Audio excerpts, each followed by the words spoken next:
By the Bell and Dragon. I'm sure they'll take you. It's just a quarter of a mile along the other side.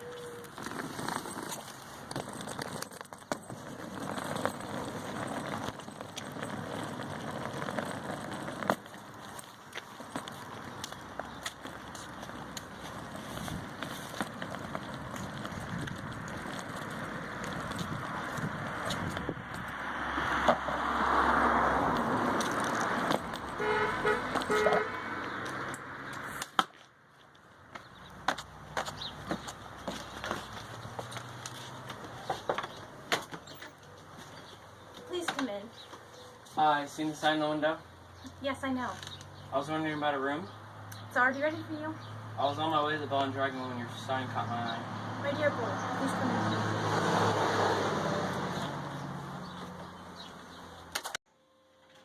So much do you charge? 5 and 6 cents a night, including breakfast. If that's too much, I can bump it down a teeny bit. Do you want an egg for breakfast? Eggs are expensive at the moment. It'll be 6 cents less without the egg. 5 and 6 cents is fine. I'll be happy to stay here. I knew you would. Just leave that there. Let me take your coat. We have it all to ourselves. This floor's mine.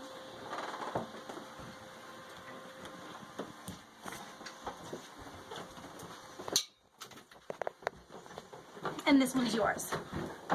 This is your room. I do hope you like it. The sun comes in right through the windows, Mr. Perkins. It is Mr. Perkins, isn't it? No, it's Weaver. Mr. Weaver, how nice. I put a hot water bottle right between the sheets. It's such a comfort to have a hot water bottle and clean sheets. Don't you agree? You can light fire anytime you choose. Thank you. Thank you very much. Did you get anything to eat before you came here? I'm not the least bit hungry. I think I'll just go to bed as soon as possible. I have to wake up early and go to the office. Of course. I'll leave you to get unpacked. But before you go to bed, could you come downstairs and sign the book? It's the law of the land, and you don't want to go breaking any laws this early in the proceedings, do we? He trotted down the stairs to the ground floor and entered the living room.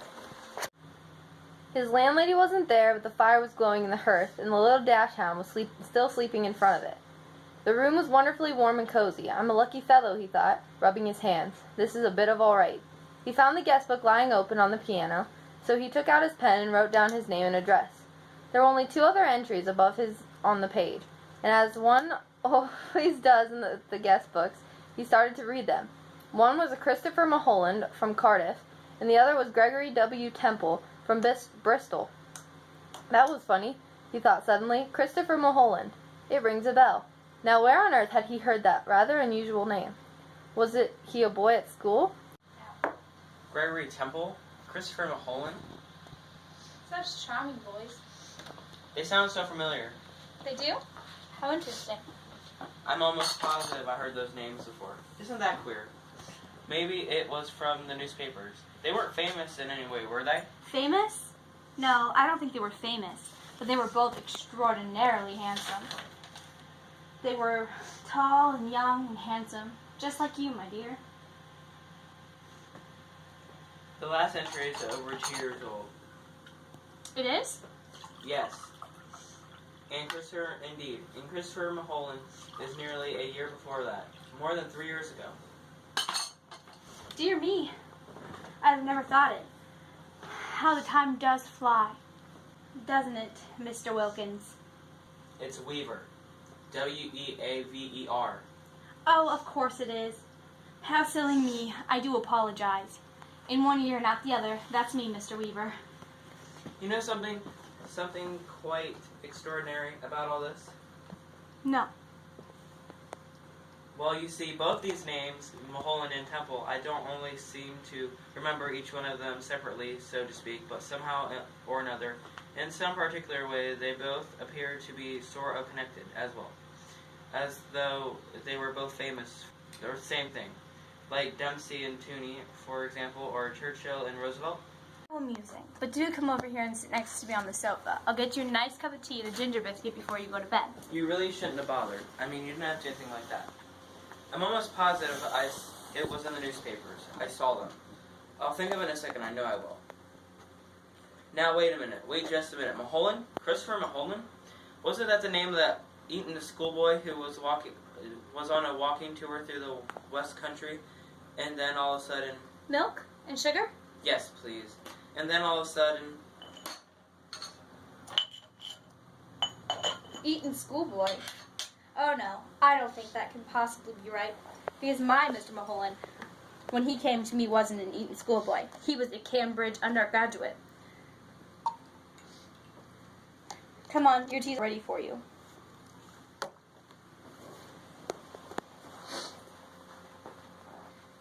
There we are. How nice and cozy this is.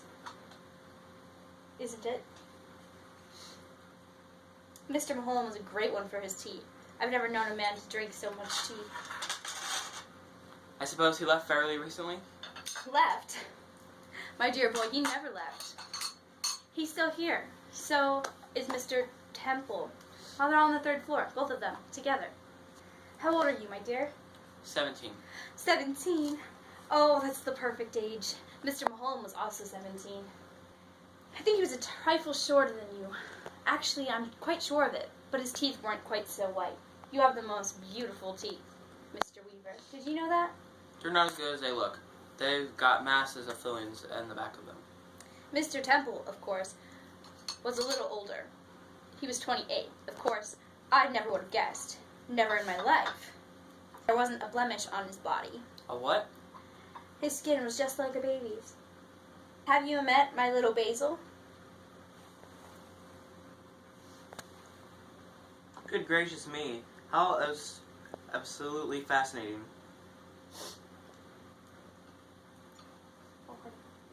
How hard it must be to do such a thing. Not in the least. I stuff all my little pets when they pass away. Will you have another cup of tea? No, thank you. You did sign the book, didn't you? Yes. That's good. Because later on, if I happen to forget your name, I can come and look at it. I still do that almost every day with Mr. Mulholland and Mr. Temple. So there hasn't been any other guests besides them? No, dear. Only you.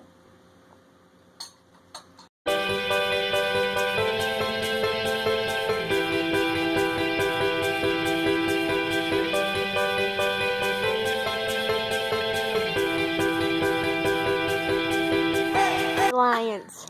Ew, it tastes. Megan! Stop!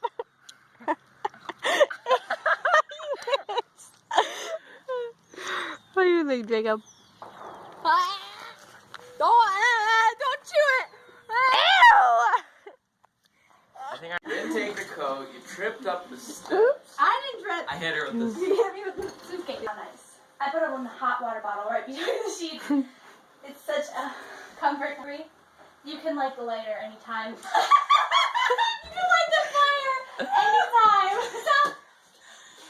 You should have just went with it. You should have went with it. Okay. You can light the lighter anytime. You can light the lighter anytime. We can just cut that here. I'm not the bit hungry. We can edit I'm that not the out. least. I'm not the least bit hungry. So much do you charge?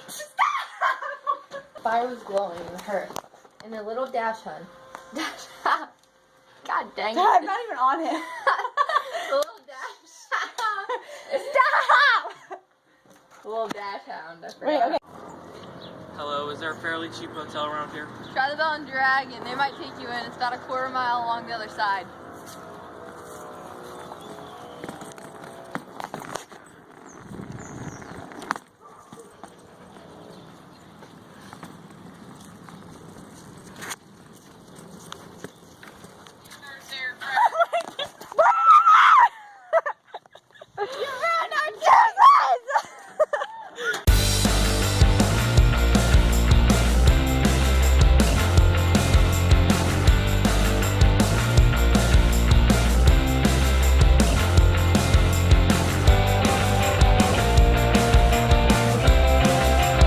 Poison your friends on the go? Arsenic in a bottle.